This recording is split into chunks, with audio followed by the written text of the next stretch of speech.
Hello and welcome to next aspirations everyone. দেখা যাক আজকে নিউজ অ্যানালাইসিসে কী আছে। আজ স্যাটারডে 7 মার্চ 2026। ফার্স্ট নিউজ যেটা আসে, operation epic Fury first 24 hours. Operation epic Fury কোনটাকে বলা হয়েছে?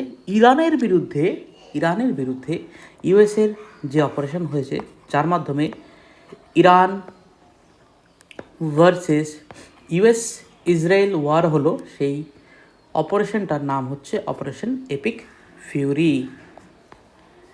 না, এখান থেকে খুব বেশি জিনিস কিন্তু ইম্পর্টেন্ট নয়। ইম্পর্টেন্ট একটাই, অপারেশন ফিউরি কোন দেশের আর কোন যুদ্ধের জন্য হয়েছে। ঠিক আছে, অপারেশন ট্রু প্রমিস 4। না, what is operation true promise 4?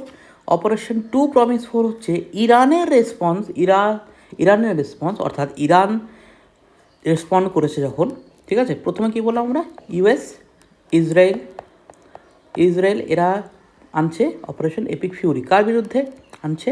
ইরানের বিরুদ্ধে। এবার ইরান কি করেছে? ইরান ব্যাক করে দিয়েছে অপারেশন ট্রু প্রমিস, সত্যি কথা দেওয়া। Operation true promise. ইরানের যে টপ অফ দ্য অ্যাডমিনিস্ট্রেশন ছিল, যার নাম ছিল খামেনাই, উনি কিন্তু মারা গেছেন।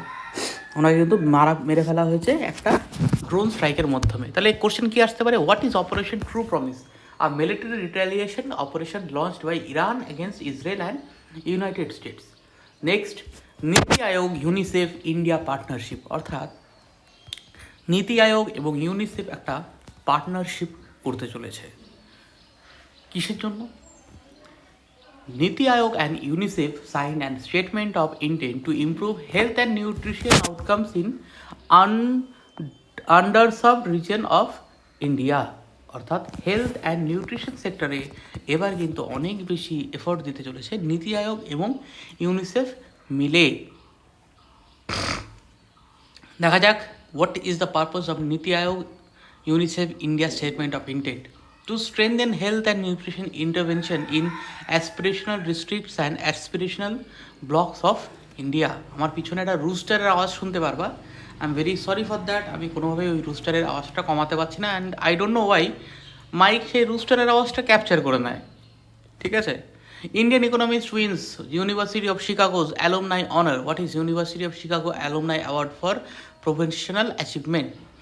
ইউনিভার্সিটি অফ শিকাগো, অর্থাৎ আমেরিকার এই ইউনিভার্সিটিতে ইকোনমিস্ট কৃষ্ণমূর্তি ভি সুব্রমণ্যমকে তার অ্যালুমনি অ্যাওয়ার্ড দিয়েছে প্রফেশনাল অ্যাচিভমেন্টের জন্য। তিনি প্রথম ইকোনমিস্ট যে এই অ্যাওয়ার্ডটা পাচ্ছেন 85 বছরের এই পুরনো কলেজ থেকে, ইউনিভার্সিটি থেকে। Union Minister Amit Shah soft launches 4 digital tools and formally unveil mascots Pragati and Vikas. তাহলে ম্যাসকটসের নাম হবে Pragati and Vikas. India will conduct census 2027। 2027 সালে সেন্সাস হবে, যেটা ওয়ার্ল্ডের লার্জেস্ট পপুলেশন এনুমারেশন এক্সারসাইজ বলে গণ্য করা হবে। আর এইটার সফট লঞ্চ তৈরি হচ্ছে। What is the soft launch? Soft launch হচ্ছে, ধরো কোনো একটা জিনিস কিছুদিন পরে তৈরি হবে, কিছুদিন পরে শুরু হবে, তার আগে তার একটা ট্রায়াল বলতে পারো বা বিগিনিং বলতে পারো, বা প্রথম যেটা আছে সেটা কিন্তু করেছে Amit Shah. The census will introduce digital technology and online self enumeration for the first time.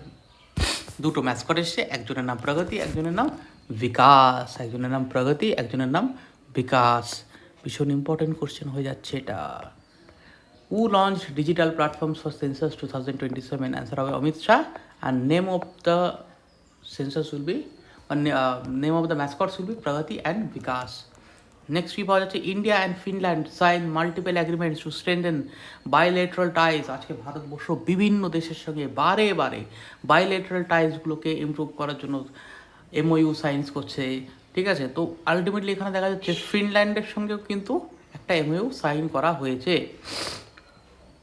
Two leaders elevated India-Finland relation to a strategic partnership in digitalization and sustainability. তার মধ্যে দুজন হচ্ছে, একজন আমাদের সবার প্রিয়, সবার শ্রদ্ধেয় prime minister Narendra Modi and finish president Alexander stub. তোমরা একটু কমেন্ট করে লাইক করো, শেয়ার করো, না অবশ্যই কমেন্ট করো। লাইক, শেয়ার, সাবস্ক্রাইবের থেকে আমি বেশি মনে করি তোমরা যদি আমার সঙ্গে কানেক্ট করার জন্য কমেন্ট করো, আমি মনে করবো যে তোমরা এই ভিডিওগুলো দেখছো। তোমরা যদি না দেখো, আমাদের কাছে সেটা খুব খারাপ লাগে যে তোমরা ভিডিওগুলো দেখার পরেও তোমরা কমেন্টগুলো করো না। অবশ্যই যে কোনো হোক, তোমার কেমন লাগছে, ভিডিওতে কী ইমপ্রুভ করতে পারি আমরা, সেটাও তোমরা কমেন্ট করতে পারো। MOS Sports Raksha Khatse announces nationwide Asmita League to mark International Women's Day. Now, what is Asmita Women's Athletics League? Minister of State for Youth Affairs and Sports Raksha Khatse, অর্থাৎ minister of state for youth affairs and sports, সেই মিনিস্টারের নাম হচ্ছে রাক্ষা খাতসে, তিনি announce করেছেন একটা nationwide athletic league for women under Asmita programme. Asmita বলে একটা প্রোগ্রাম আছে, তার আন্ডারে একটা ওমেন্স অ্যাথলেটিক লিগ তৈরি হয়েছে। ঠিক আছে না, এটা এই ওমেন অ্যাথলেটিক লিগ এটা কিন্তু খেলো ইন্ডিয়ার পার্ট। কিসের পার্ট? খেলো ইন্ডিয়ার পার্ট কিন্তু এটা। Next, which minister announces nationwide Asmita Women's Athletic League? Answer হবে Raksha Khatse. Next আসছে, Somalia's parliament voted to amend constitution extending terms of both lawmakers and president, অর্থাৎ লেজিসলেটিভ এবং এক্সিকিউটিভ দুজনেরই টার্ম বাড়িয়ে দেওয়ার কথা বলছে। 4 থেকে 5 ইয়ার্স, দুজন প্রেসিডেন্ট পার্লামেন্ট দুজনেরই জন্যই 4 বছর রয়েছে ওদের, সেখান থেকে 5 বছর করার কথা বলেছে। নট দ্যাট ইম্পর্টেন্ট, যেহেতু এটা সোমালিয়া থেকে কোথাও কোশ্চেন নেই, বাট স্টিল ওয়ার্ল্ডে চলছে যখন জেনে নেওয়াটা ভালো। Why the Canada uranium deal is crucial for India's nuclear expansion plans. India আর কানাডার মধ্যে একটা ডিল হয়েছে নিউক্লিয়ার এক্সপ্যানশনের জন্য 2027 থেকে 35 অবধি 22 মিলিয়ন পাউন্ড, ঠিক আছে, প্রায় 10,000 টন ইউরেনিয়াম সাপ্লাই করা হবে কানাডা আর ইন্ডিয়ার মধ্যে। কন্ট্রাক্টের ভ্যালুটা হচ্ছে 2.6 billion Canadian dollars, about $1.9 billion.